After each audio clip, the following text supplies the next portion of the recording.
Man, this deadline sucks. Gotta get this all here. Oh man. Man, I don't know. Need new coffee. Gotta get this deadline happening. Definitely need new stocks. I don't know where I should go for this. Wait a minute. I have an idea. Creed's Coffee Bar, 390 DuPont Street, of course. Let's go inside. Can't believe this. My favorite shirt. I don't know what to do. I spilled coffee in my shirt this morning. No problem. Can you help me? Of course. It'll be perfectly clean. Okay, now I can get a coffee here too, right? Of course. Just wait. We'll go this way. Thank you. Hey, how's it going? Welcome to Creed's. Hey, I really need a new coffee. I spilled mine on me today. Feels like a 2 coffee kind of day. I'm needing a bit of energy. I'm not sure where to get though. Is there anything, what should I get? Yeah, I think I got you covered. I would definitely go with one of our pour-overs. Pour-overs are a great way of trying coffee, but to make it, it's almost like a science. So we really take the time to measure out how much coffee we're putting in. We measure out how much water we're putting into the machine itself. And then we let the machine do all the hard work, and it comes out as a really great coffee. And I think your second cup should be like a latte.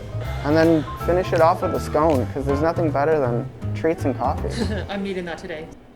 So I'm here at Jonah at Creed's Coffee. Finally got my new latte here after my misadventure with the last one. I have a beautiful scone here, but why don't you tell me a little bit about Creed's?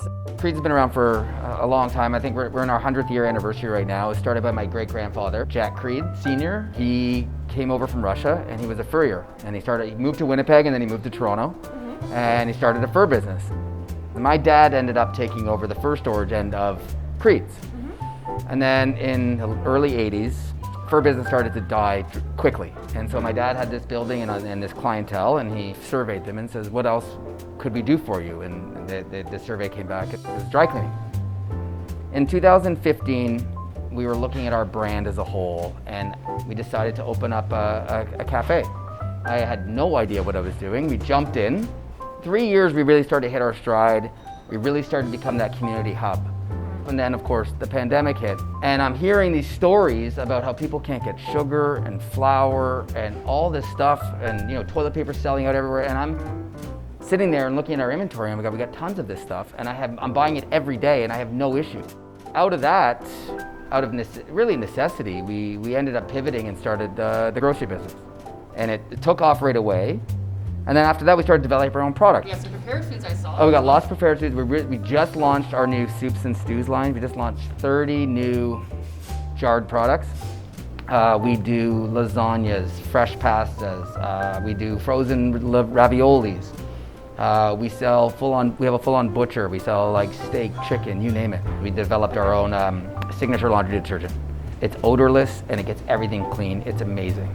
All right, I might pick some up for that t-shirt that I got. Perfect. We'll see what happens. But the best is if you buy it, we refill it. So you can come back here, we can refill it for you anytime. Well, that's good to know too. So keep the bottle, keep the packaging, we'll refill it, and we can save some extra products from going to waste. 100%. So that's been our goal, is to develop products that are high quality and that customers appreciate, and stuff that you really can't get anywhere else. That's been our focus.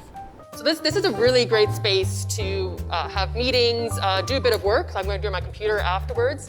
Hopefully we'll open up a bit more inside at some point, but why don't you tell us a little bit about this co-working space you've created? Well, so funny enough, it wasn't even our intention. When we first started, we had only these small tables and this one big table. And just as we realized, as people started coming in here, everybody gravitated towards this big table. Okay. And it was always full. Even when we weren't even busy, those tables were empty, but this one always had people. So it was like, okay. So we realized we were appealing to a certain part of the community, and we said, well, this is what people want. So that's when we started adding more bigger tables and more bigger. I think at one point we could have 80 people sitting in here. It's amazing what we used to see here. Like, people would just come and they set up shop as an office and work, set up shop, study by themselves or with groups, or people just come and have coffee and they sit here all day and drink and eat and just have a good time. And that's really what we want to get back to. Thanks so much, Treats, for having us here today. I have my Duxbury cider, a raspberry chocolate scone, and of course my replacement coffee. My shirt is now being cleaned with the dry cleaners, but it's probably time to get to work. Let's see how this tastes. It's so good. Now it's time to get to some work though. We'll see you later.